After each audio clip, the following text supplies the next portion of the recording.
हरे कृष्णा। श्रीमद् भगवत गीता के महत्व का पहला अध्याय पढ़ा था, जिसमें यह बताया गया था कि हमें भगवत गीता का पहला अध्याय क्यों पढ़ना चाहिए। आज हम दूसरे अध्याय का महात्म पढ़ने जा रहे हैं। श्रीमद् भगवत गीता के दूसरे अध्याय का महात्म। इसमें श्री भगवान कहते हैं, लक्ष्मी, प्रथम अध्याय के महात्म का उत्तम श्रवण तुमने किया, अब अन्य अध्यायों का महात्म श्रवण करो। दक्षिण दिशा में वेदविद ब्राह्मण के पुरंदरपुर नामक नगर में देव शर्मा नाम का एक ब्राह्मण रहता था। वे अतिथियों के पूजक, वेद शास्त्रों के विशेषज्ञ, यज्ञों का अनुष्ठान करने वाला और तपस्वियों सदा ही प्रिय थे। उन्हें उत्तम दिव्य के द्वारा अग्नि में हवन करके दीर्घ काल तक देवताओं को तृप्त किया, किंतु उन धर्मात्मा ब्राह्मणों को कभी सदा रहने वाली शांति ना मिली। वे परम कल्याण में तत्व का ज्ञान प्राप्त करने की इच्छा से प्रतिदिन प्रचारू सामग्री के द्वारा सत्य संकल्प वाले तपस्वियों की सेवा करने लगे।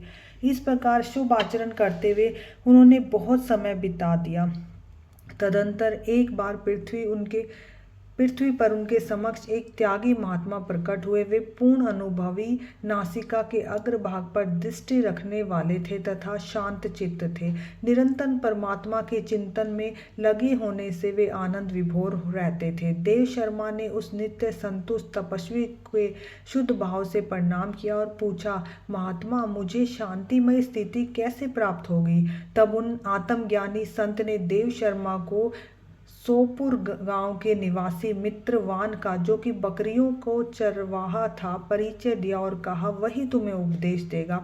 यह सुनकर देव शर्मा ने महात्मा के चरणों की वंदना की और समृद्धशाली सोपुर गांव में पहुंचकर उसने उत्तर भाग में एक विशाल वन देखा। उसी वन में नदी के किनारे एक शिला पर मित्रवान बैठा था। उसके नेत्र आनंद तिरेक से निश्चल हो रहे थे। वह अपलक दृष्टि से देख रहा था। वह स्थान आपका स्वाभाविक वैराग्य छोड़कर एकत्रित हुए परस्पर विरोधी जंतुओं से घिरा था। वहां पर उद्यान में मंद मंद वायु चल रही थी। मृगों के झुंड शांत भाव से बैठे थे और मित्रवान दया से भरी हुई आनंदमयी मनोहरणी दृष्टि से पृथ्वी पर मानो अमृत छिड़क रहे थे। इस रूप में उसे देखकर देव शर्मा का मन प्रसन्न हो गया। वे उत्सुक होकर बड़ी विनय के साथ मित्रवान के पास गए। मित्रवान ने भी अपने मस्तक को किंचित नवाकर देव शर्मा को सत्कार किया।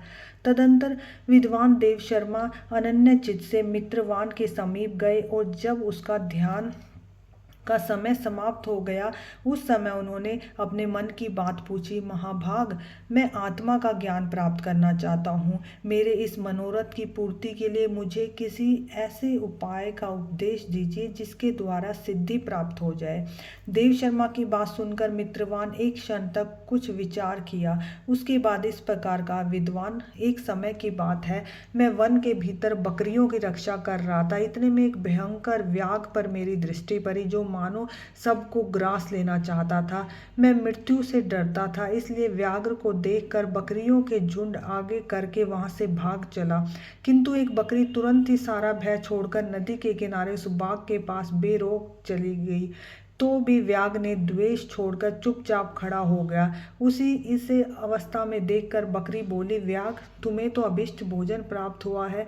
मेरे शरीर का मांस निकाल कर प्रेम पूर्वक खाओ ना। तुम इतनी देर से खड़े क्यों हो? तुम्हारे मन में मुझे खाने का विचार क्यों नहीं हो रहा?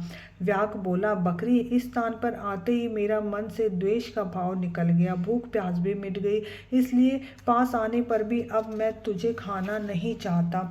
व्याघ्र यूं कहने पर बकरी बोली, न जाने मैं कैसे निर्भय हो गई हूँ। इसमें क्या कारण हो सकता है? यदि तुम जानते हो तो बताओ। यह सुनकर व्याघ्र ने कहा, मैं भी नहीं जानता। चलो सामने खड़े हुए इन महापुरुष से पूछते हैं। ऐसा निश्चय करके वे दोनों वहां से चल दिए। उन दोनों के स्वभाव में यह विचित्र परिवर्तन देखकर मैं बहुत विस्मय में पड़ गया। इतने में उन्होंने मुझसे ही आकर प्रश्न किया। वहां वृक्ष की शाखा पर वनराज था। उन दोनों के साथ मैंने भी वनराज से पूछा। विप्रभ, मेरे पूछने पर वनराज ने आदर पूर्वक कहा, अजापाल, सुनो, इस विषय में मैं तुम्हें प्राचीन वृत्तांत सुनाता हूँ। यह सामने वन के भीतर जो बहुत बड़ा मंदिर है, उसी की ओर देखो। इसमें ब्रह्मा जी को स्थापित किया हुआ एक शिवलिंग है।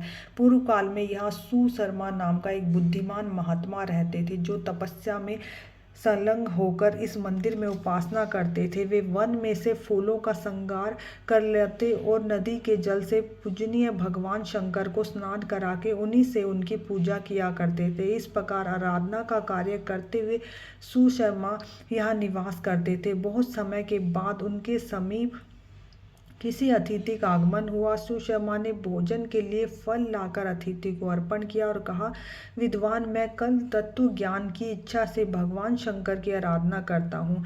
आज इस आराधना का फल परिपक्व होकर मुझे मिल गया है, क्योंकि इस समय आप जैसे महापुरुष ने मुझ पर अनुग्रह किया है।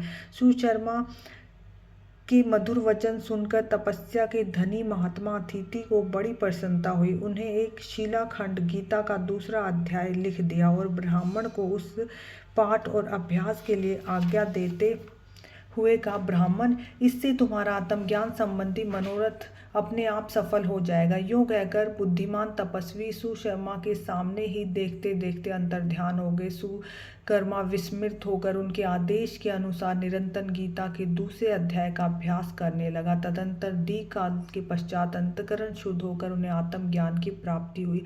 फिर वे जहाँ जहाँ गए वहाँ वहाँ का तपोवन शांत हो गया। उसमें शीत उष्ण राग द्वेष आदि की बाधाएं दूर हो गई। इतना ही नहीं, उस स्थान में भूख प्यास का कष्ट भी जाता रहा और इसका भय भी सर्वथा अभाव हो गया। यह सब दूसरे अध्याय का जप करने वाले सुशर्मा ब्राह्मण की तपस्या का ही प्रभाव समझो।